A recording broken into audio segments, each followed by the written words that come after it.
살인자의 핏줄이 또 다른 살인자를 법정에 세웠어요. 네, 오늘 우리가 볼 내용이 딱 이거거든요. 그것도 친어머니를 직접 파멸시킨 친아들의 손으로요. 채화영이 30년 동안 쌓아올린 모든 것이 본인이 보육원에 버렸던 그 아이 하나 때문에 단 몇 해 만에 완전히 무너져 내려요. 그리고 그 아이가 누구냐면 바로 강백호예요. 오장미를 사랑하는 그 청년. 장미를 파멸시킨 악인의 아들이 장미 곁에 있었다는 이 아이러니 도대체 어떻게 받아들여야 할지 모르겠어요. 이번 회차 진짜 수만 번 제대로 못 쉬었습니다. 자, 처음부터 차근차근 뜯어볼게요. 이야기는 드림그룹 로비에서 시작돼요. 수많은 직원들이 지켜보는 한복판에서 알리 회장이라고 불리는 여성이 채화영의 뺨을 당당하게 내려치는 장면이 나오거든요. 그것도 아들인 강준호가 눈앞에서 지켜보는 그 순간에요. 이 장면이 단순한 갑질이나 감정적인 충돌이 아니에요. 이건 선전포고거든요. 알리 회장의 정체가 바로 정숙희라는 게 드러나는 순간이잖아요.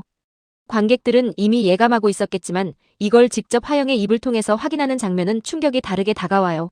화영이 달려오며 이강혁에게 알리 회장이 정숙희란 말이야. 기억이 돌아온 게 틀림없어라는 뉘앙스로 공포에 질려 말하는 장면. 이때 채화영이라는 인물의 심리가 완전히 드러나요. 채화영은 지금까지 드라마 내내 강인하고 냉정한 인물로 그려졌잖아요. 호텔업계 30년 경력의 드림그룹의 대표 자리까지 올라간 사람이에요. 그런 그녀가 처음으로 무너지는 순간이 이 장면이에요. 그 무너짐의 원인이 단순한 굴욕이 아니라 30년 전 내가 저지른 일이 드디어 나를 잡으러 왔다는 공포라는 게 핵심이거든요. 정숙희가 기억을 되찾았다는 건 채화영이 30년간 숨겨온 범죄, 즉 정숙희 강금과 마서린 강제 탈취라는 사실이 이제 증언자가 생겼다는 뜻이에요. 그것도 그 피해자 본인이 직접 기억하고 직접 복수하러 왔다는 의미잖아요.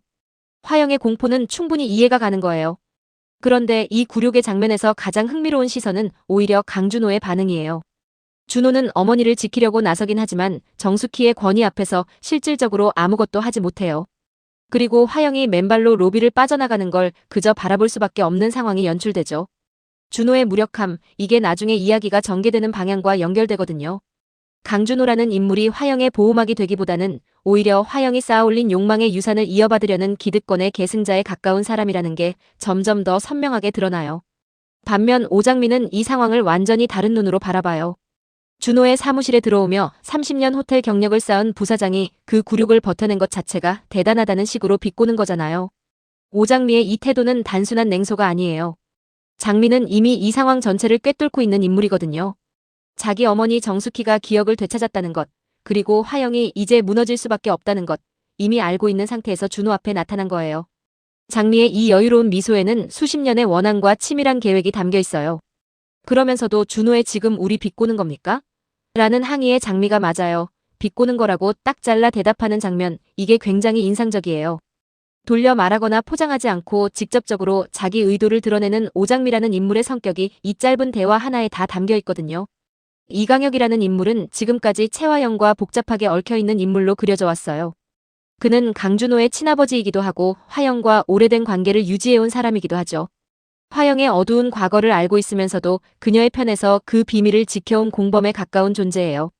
그런데 이 회차에서 화영이 페이퍼 컴퍼니를 통해 비자금을 해외로 빼돌리려 한다는 게 밝혀지면서 이강혁과 화영 사이의 균열이 드디어 폭발해요.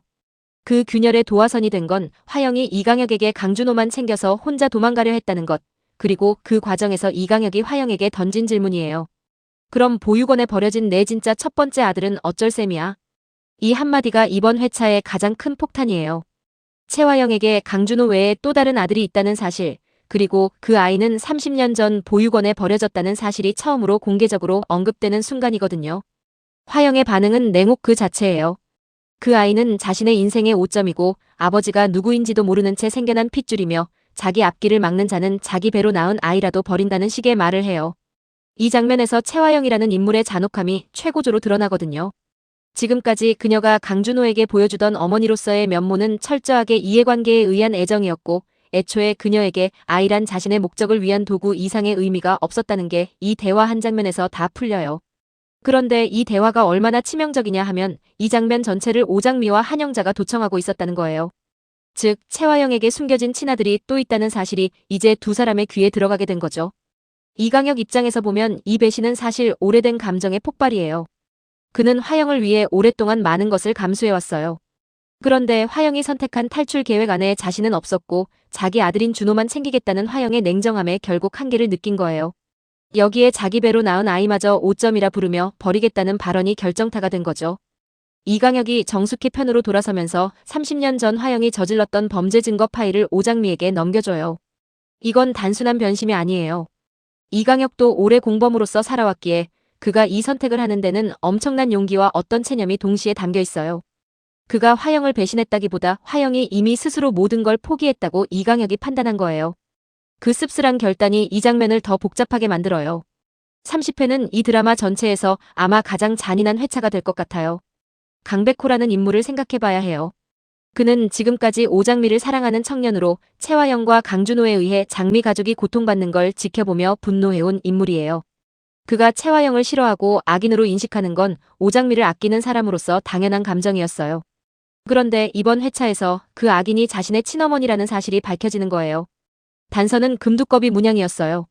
백호가 보육원에 들어올 때 지니고 있던 이 문양을 추적하다가 그게 마대창 가문의 것이 아니라 채화영이 젊은 시절 개인적으로 갖고 있던 표식임을 알게 되는 거거든요. 그리고 유전자 검사까지 의뢰해서 결과를 받아요. 친자관계 성립 99.9%. 이 결과지를 받아들고 강백호가 경험하는 충격은 단순히 나의 출생이 뭔가 이상했다는 충격을 넘어요. 그가 사랑하는 오장미의 어머니 정숙희를 감금하고 장미의 이복자매인 마서린을 죽음으로 몰고 간 그 사람이 자신의 어머니라는 거잖아요. 장미에게 가장 큰 고통을 준 사람이 자기 친어머니예요. 백호의 절규가 왜 하필 나를 낳은 인간이 채화영인 겁니까? 내가 저 살인마의 핏줄이라니. 라는 뉘앙스로 터져나오는 게 이해가 돼요. 그리고 이 장면에서 드라마가 정말 깊이 있게 다루는 것이 백호가 느끼는 죄책감의 방향이에요. 그는 자기가 죄를 지은 게 아니에요. 그런데 장미에 대한 죄책감을 느껴요. 내가 사랑하는 사람에게 가장 큰 상처를 준 사람의 핏줄이라는 사실이 자신이 한 것도 아닌 일에 대한 죄책감으로 작용하는 거죠. 이 감정이 굉장히 현실적이에요. 우리도 살다 보면 가족이 저지른 일에 대해 대신 부끄러움이나 미안함을 느끼잖아요. 백호의 감정은 그보다 훨씬 더 극단적인 상황이지만 그 심리적 뿌리는 실제 우리가 아는 감정이거든요. 드라마가 단순한 막장 설정에 그치지 않고 이 감정의 결을 짚어주는 게 이번 회차의 가장 큰 강점인 것 같아요. 백호는 이 사실을 장미에게 숨겨요. 그리고 채화영의 친아들 자격으로 드림그룹 지분을 합법적으로 승계받아 화영을 밑바닥으로 끌어내릴 계획을 세우죠. 이건 단순한 복수가 아니에요. 백호는 장미를 지키기 위해 그리고 채화영이 파괴한 모든 것에 대한 책임을 지기 위해 자신의 가장 고통스러운 진실인 나는 채화영의 아들이다라는 사실을 무기로 바꾸는 거거든요. 여러분은 어떻게 생각하세요? 강백호가 이 사실을 오장미에게 알려야 했을까요? 아니면 숨기는 게 맞는 선택이었을까요? 사랑하는 사람을 지키기 위해 가장 아프고 창피한 진실을 혼자 안고 가는 선택. 여러분이라면 어떻게 하셨을 것 같아요? 여기서 잠깐 아직 구독 안 하셨다면 지금 눌러주세요.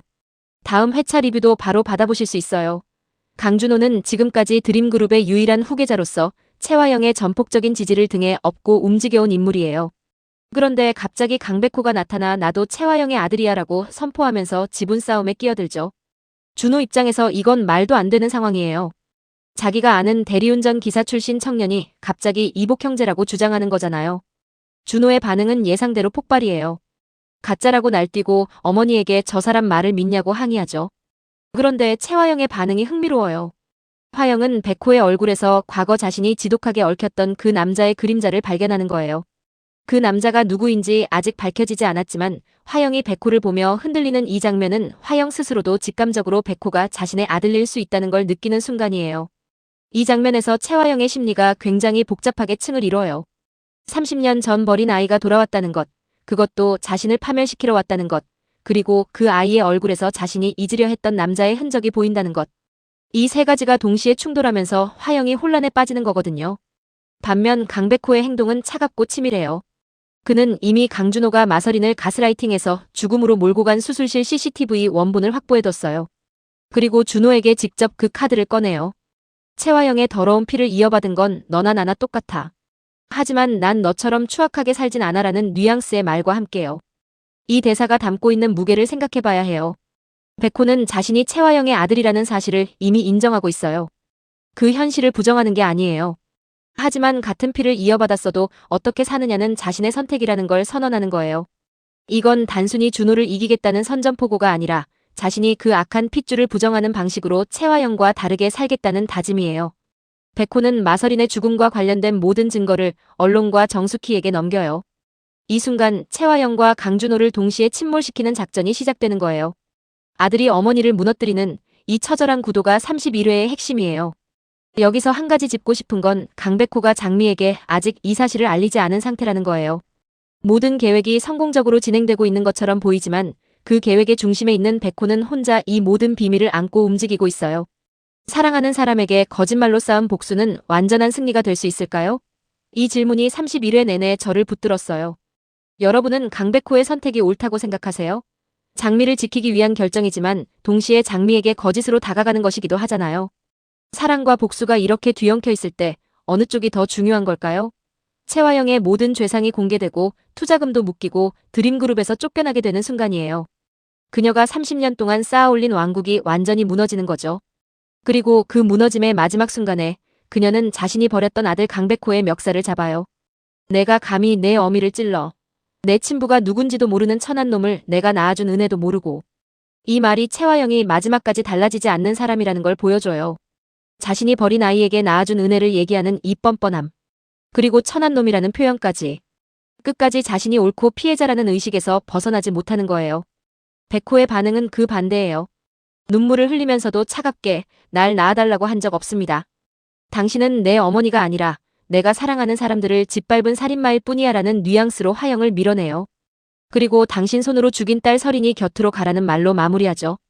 이 장면에서 백호가 흘리는 눈물이 슬픔인지 분노인지 아니면 해방감인지 구분하기가 어려워요.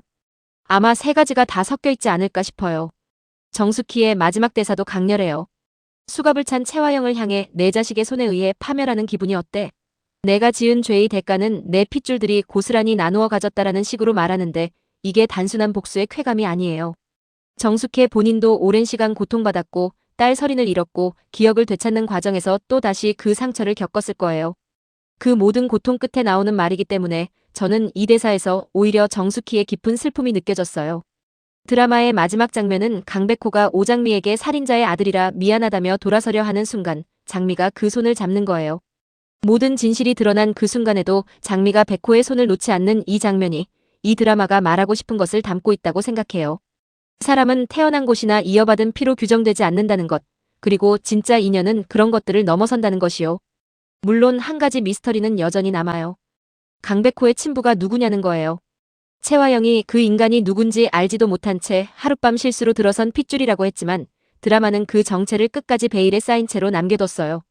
이게 시즌이 떡밥인지 아니면 의도적인 열린 결말인지는 모르겠지만 시청자 입장에서는 참 찝찝하게 남는 부분이에요. 채화영이 그 인간이 누군지도 모른다고 했지만 드라마에서 이런 말은 대부분 사실 알고 있다를 숨기는 경우가 많거든요. 백호가 금두꺼비 문양의 출처를 추적했던 것처럼 친부의 정체를 드라마가 떡밥으로 남겨뒀다는 게 이게 단순한 미결 사항이 아닐 거라는 생각이 들어요. 근거가 있어요. 채화영이 백호의 얼굴에서 과거 지독하게 얽혔던 그 남자의 그림자를 보는 장면이 나와요. 이 장면을 단순히 채화영의 감정 묘사로만 쓰기에는 너무 구체적이거든요. 과거 지독하게 얽혔던 남자라는 표현이 단순한 하룻밤 실수라고 하기엔 너무 복잡한 감정을 담고 있어요. 만약 시즌이나 후속 이야기가 이어진다면 그 남자의 정체가 드림그룹이나 마대창 가문과 연결된 또 다른 인물일 가능성이 높아요. 그렇게 되면 드라마의 갈등이 완전히 종결된 게 아니라 새로운 층위로 넘어가는 거거든요. 이건